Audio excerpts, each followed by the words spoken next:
Hi everyone, we are going to talk about myths and realities about Uber case, our group called Managers Group, and our group members are Muhammad Gouda, 2 Suleiman Al-Shahi, 3 Bain Al-Zaibi, 4 Saif Al-Ghaidi, group of dots. Let's start. Hi everyone, my name is Muhammad Gouda, and I am going to talk about myths and realities about Uber case. Myths. First, Uber is a monopoly, and the reality is, unlike its government-protected taxi predecessor, Uber will continue to confront competition and will not control the for-hire car transport business. Second, Uber drivers earn an impressive $90,000 per year on average. Uber's $90,000 figure is extremely ambiguous. It's indeed essential to keep in mind. It is just declared as absolute fact without any computations or supporting evidence. Moreover, it is a gross rather than a net amount. It is not take-home pay, since the $90,000 includes both Uber's portion and the significant costs associated with operating an Uberx. And third, Uber requires drivers to pay for all of their own expenditures. There is no doubt about this. Uber drivers all pay their own taxes, because they are 1,099 workers. Should employees blow a tire while operating a taxi, the repairs are covered by the taxi company. It is their responsibility to repair a flat tire if they are driving an Uber. And now my colleague Suleiman will continue. Hi everyone, my name is Suleiman Al-Shahi, and I am going to continue what my colleague Muhammad started. Fourth, the firm has received a lot of criticism for its surge pricing policy that raises the price of trips during busy periods like the days immediately after events or on vacations. Logically, this is the case since need for rides rises during peak hours, but the number of drivers would stay unchanged or may even decrease. Fifth, each driver at Uber has a $1 million insurance policy. Yet, it is important to remember that this is a secondary policy. They do. The driver bears primary liability for insurance. However, only if the driver is genuinely transporting a passenger does it apply. Whether they are waiting for the app to notify them or traveling to pick up a passenger, it is not applicable. 6. Since that it offers unregistered transportation services, Uber is legally against the law. Other area that is really unclear is this one. Uberx's legitimacy is a difficult, complicated question that has no clear solution and varies greatly by country. And now my colleague Baina will continue. Hi everyone, my name is Bain Al-Zaibi, and I am going to continue with number 7. Drivers do not want long journeys since they take up too much time and they do not make enough money on them. Actually, the exact opposite is correct. It is ideal for drivers to have one lengthy trip due to Uber's pricing and fees, like an airport transport to or from a far-off area. Number 8. Uber drivers lack background checks and are unreliable. Identification checks are done on drivers by Uber, requiring that they have no convictions for violent crimes, sexual offenses, or dues within 7 years of their application. These checks, however, are conducted electronically rather than using fingerprints, as is the case with taxi companies. And now my colleague Saif will continue. Hi everyone, my name is Saif Al-Ghaidi, and I am going to continue with number 9. The Uber driver is not permitted to accept tips, so they do not have to. Uber is still a relatively new business, thus established traditions like tipping that people associate with other services are not widely accepted. For the fact, Uber costs do not include a tip, just like cab fares. And now with number of 10 and the last. Ratings of drivers are irrelevant. These are crucial for the drivers.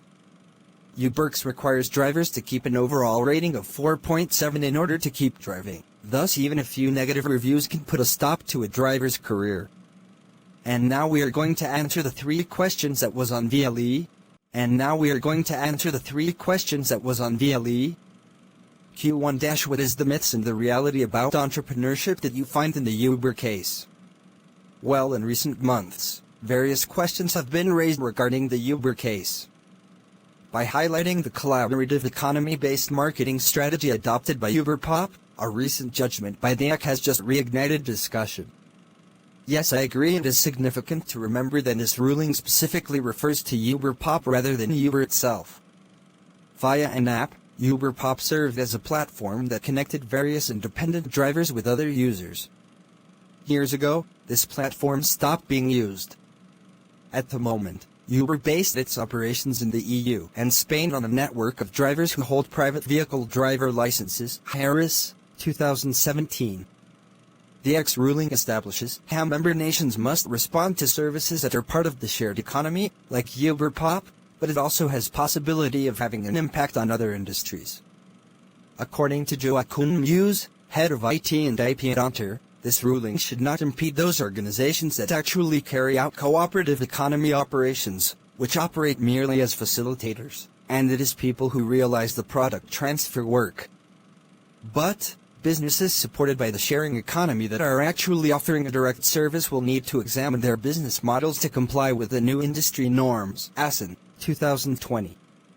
New legislation is encouraged by the growth of new technology, new facts, and emerging business models.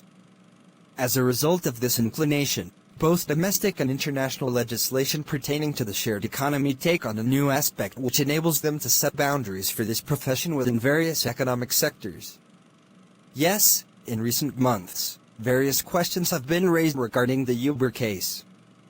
By highlighting the collaborative economy-based business model adopted by Uber Pop, a recent judgment by the AC has just reignited discussion.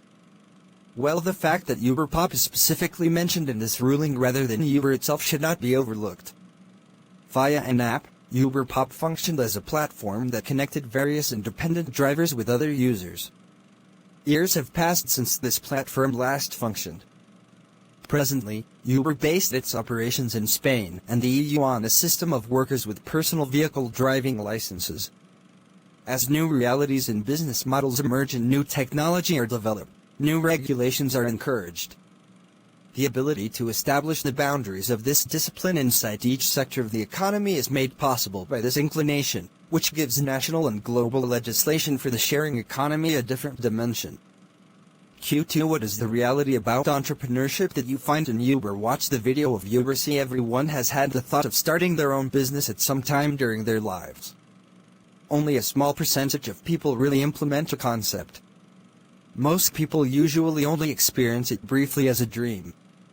After founding Uber in 2009, CEO and co-founder Travis Kalanick experienced many challenges and successes as a digital entrepreneur. Damo Darren, 2017.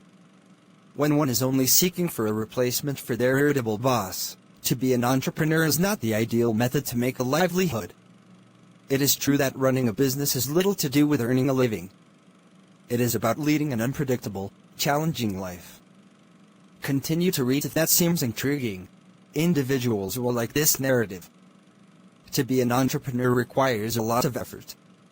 Integrity, tenacity, assurance, enthusiasm, and modesty are necessary, as well as a dash of brilliance to support it all.